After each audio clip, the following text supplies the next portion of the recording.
Sekarang kita belajar tentang awal mula terbentuknya suatu tone ya. Anggap kita, karena saya IPA, jadi semua dimulai dari sebuah lubang. Anggap saya umpamakan ini adalah lubang. Tadinya lubang ini bentuknya rapet ya. Nah, ini terbentuk dari jenis kelamin perempuan.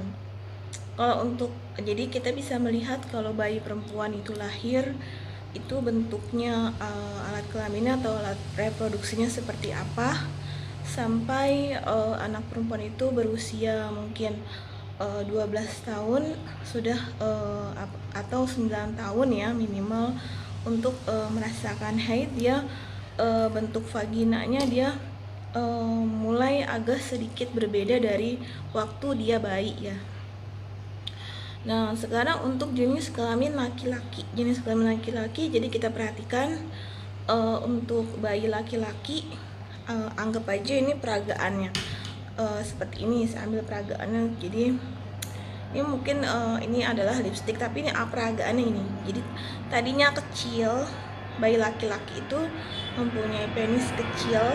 Setelah dia remaja dan setelah dewasa, dia berubah jadi panjang seperti tanduk, atau enggak ton yang seperti ton tanduknya itu yang besar itu dia seperti masuknya lahar ke dalam bumi. Jadi anggap aja ini lahar panas yang masuk ke dalam bumi. Bumi itu adalah jenis kelamin perempuan, sedangkan kalau ton itu jenis kelamin laki-laki. Jadi dia masuk nih ke bumi gitu, masuk. Tadinya bentuknya seperti ini, vaginanya itu kan rapet tapi berubah jadi lubang seperti ini karena udah dilubangin ya. Nah, kenapa rata-rata orang yang menikah itu dia rebellious atau durhaka kepada orang tuanya? Karena dia sudah tubuhnya itu udah masuk ke ton, apalagi ketika dia udah melahirkan. Jadi auranya dia tadinya dingin jadi berubah ke arah dari jenis kelaminnya dimasukin oleh penis ke arah sarafnya dia jadi beraura panas, apalagi kalau dia melahirkan. Jadi kalau kalian bisa melihat ibu-ibu yang baru melahirkan itu ketika dipegang tangannya dia auranya hangat-hangat gitu kan. Nah, itu dia udah tidak perawan lagi. Jadi ini anggap ini adalah sebagai vagina dan ini sebagai penis. Jadi ini bumi, ini ya ton lahar panas. Jadi kita masukkan nih, pertama kita masukkan, jadi bentuknya seperti ini. Jadi diaduk. Nah, jadi kita tahu adukannya jadi diaduk nih. Jadi ton ini dia diaduk seperti ini, aduk. Nah, sehingga masuklah dia, terjadilah pertemuan antara sel jantan dan sel betina yang masuknya ada di rahim dan terbentuklah embrio. Nah, embrio itu terbentuk dari dua jenis kelamin ya, dari hasil perpaduan jenis kelamin laki-laki dan perempuan. Nah, itu yang ketika terbentuknya suatu, jadi tadi asal sel jadi berubah jadi embrio dan berubah menjadi bentuk manusia, itu udah termasuk tangan Tuhan. Jadi ada bentuk mata, ada hidung, ada apa gitu, ada daging, ada tulang, atau itu yang dari proses perut itu yang membuat adalah Tuhan. Jadi kita dari perpaduan jenis kelamin, pertemuan jenis kelamin jantan dan betina itu diolah menjadi muka yang secantik dan seganteng itu karena adukan dari manusia.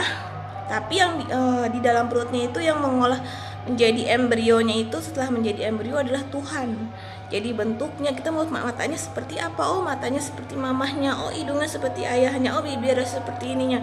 Jadi kulitnya apa, tulangnya apa. Nah, itu udah termasuk yang Tuhan yang mengatur. Jadi terbentuklah antara jadi embrio itu terbentuk menjadi manusia yang sempurna di dalam perut nih. Nah, setelah itu roh itu belum masuk. Setelah 4 bulan baru roh itu masuk jiwanya. Nah itu diambil dari mana nih? Dari surga apa neraka? Nah kalau jiwanya dari neraka nggak naik kelas, dia kembali lagi kan ke perut nih ya, kembali lagi ke perut, nggak naik kelas lagi ya. Jadi dia masuk ke perut yang orang-orang ibu-ibu hamil.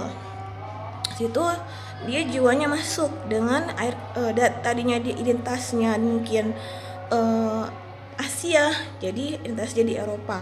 Tadinya dia lahirnya dulu Eropa, jadi dia nggak naik kelas jadi Asia. Itu tergantung Tuhan ya, membawa kita ke tempatnya negara di mana gitu, tergantung Tuhan. Oh kamu ditempatinya di Asia, kamu tempatnya di Eropa.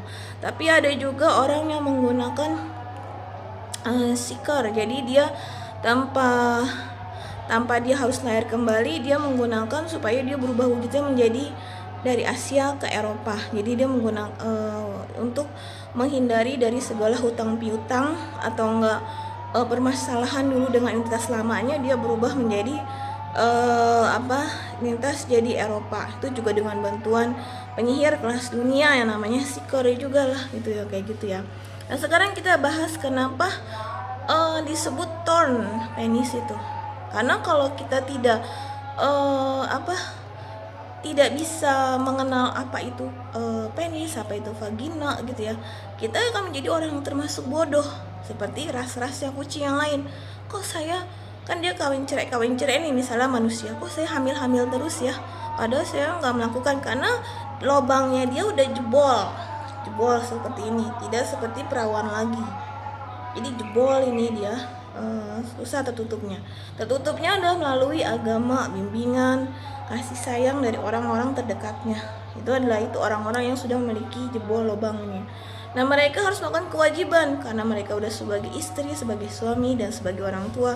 Mereka harus melakukan kewajiban untuk menjaga putra putrinya agar mereka bisa diampuni oleh Allah Subhanahu wa Ta'ala, tidak mengulang kesalahan yang sama, dan menjadikan generasinya generasi yang putra putri anak yang baik gitu ya.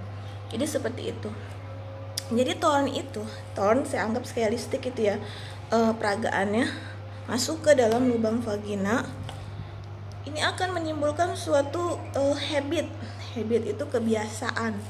Jadi bagi yang hidupnya asal-asalan, dia tidak teratur hidupnya, dia akan menimbulkan suatu habit atau kebiasaan yang berulang-ulang kali akan menimbulkan dia hamil tanpa ada batasnya. Setelah dia bercerai, hamil lagi dengan suami yang kedua. Setelah dia bercerai, hamil lagi dengan suami yang ketiga, karena dia udah dibolongin nih dari mudanya. Jadi pas dia menjalani pernikahan, dia gagal menjadi orang tua, dia kawin lagi, dia hamil lagi dengan ayah yang berbeda. Setiap dia kawin lagi dengan ayah yang berbeda, dia melakukan menghasilkan suatu embrio. Nah, embrio itu yang dikatakan dia seperti ras kucing ya, kalau tidak dikontrol dengan baik ya. Nah dari segi agama, sebaiknya kita harusnya seperti apa sih melakukan hubungan suami istri itu yang diridhoi oleh Allah Subhanahu wa Ta'ala. Ada yang modelnya namanya katanya nggak usah pakai vagina, nggak usah pakai diisep. Menurut saya itu kan itu kotor ya.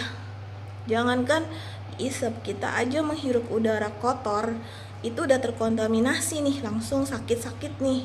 Apalagi kalau kita menghisap ya, yang belum tentu si orang tersebut, si pasangan kita itu bersih dan setia, hanya melakukan dengan kita saja, tapi dia melakukan dengan yang lain. Karena pada dasarnya dari riset saya, semua yang mengalami kegagalan akan mengalami suatu punuk. Yang punuk itu namanya dia menjadi jeruk makan jeruk. Tadinya dia perempuan jadi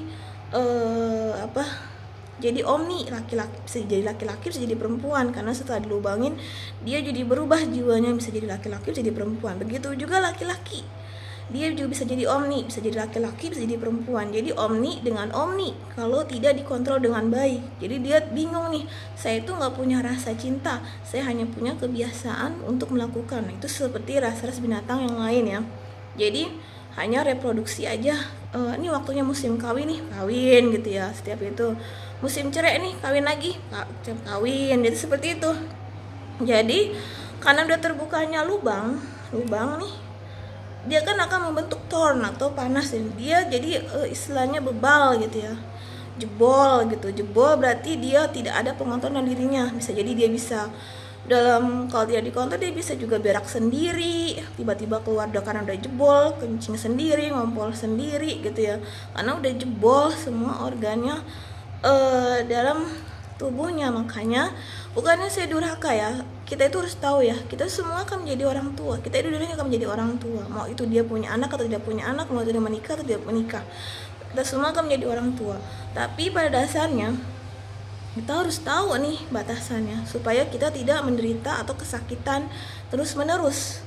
Lubang itu cuma ada di vagina, nah itu aja. Dan untuk mulut itu tidak bersih bagi saya, dan menurut anjuran agama itu tidak baik ya. Itu berarti dia menimbulkan kebiasaan dan menimbulkan suatu penyakit yang akan menjadi punuk nantinya. Entah nanti dia setelah pernikahan 10 tahun dia akan kena penyakit. Banyak ya kena penyakit setelah orang menikah. Nah itu terjadi. Makanya untuk yang masih perawan, belajarlah, mau laki-laki mau perempuan, jagalah diri kalian, belajar dengan benar. Setelah kalian menjadi orang tua, kalian lebih dewasa dan lebih matang, sehingga tahu solusi-solusinya, dan tidak sembarangan hidupnya. Begitu aja.